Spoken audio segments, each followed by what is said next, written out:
এ বিষয়ে আরো খবর জানাতে ঘটনাস্থল থেকে সরাসরি যোগ দিচ্ছেন সহকর্মী খায়রুজ্জামান সোহাগ। সোহাগ, হাসপাতালে আহতদের কি অবস্থা দেখছেন?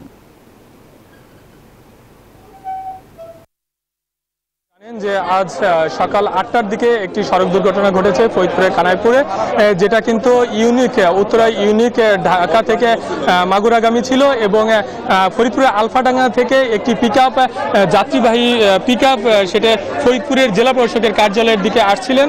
সেই মুহূর্তে কিন্তু একটি দুর্ঘটনা ঘটে এবং ঘটনাস্থলে 11 জনের মৃত্যু হয় এবং হাসপাতালে আনার পরে আরও 3 জনের মৃত্যু হয়। তবে হাসপাতালে ভর্তি যারা রয়েছেন তাদের মধ্যে একজনের অবস্থা আশঙ্কাজনক অবস্থায় রয়েছে, আর বাকি 3 জন অনেকটাই ভালো আছেন এমনটাই কিন্তু বলছিলেন। আমি এই মুহূর্তে দাঁড়িয়েছি ফরিদপুরে বঙ্গবন্ধু শেখ মুজিব মেডিকেল কলেজ হাসপাতালে, যেখানে স্বজনরা এসেছেন এবং তাদের লাশ শনাক্তের চেষ্টা করছেন।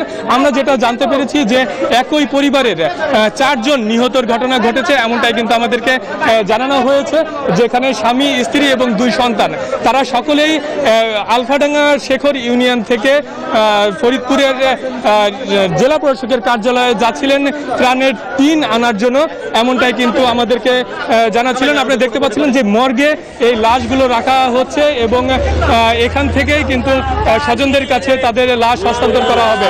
তো এই ছিল আমার কাছে সড়ক দুর্ঘটনার সর্বশেষ সংবাদ। ফিরে যাবো স্টুডিওতে আপনার কাছে। আয়েশা। সোহাগ, আপনাকে ধন্যবাদ।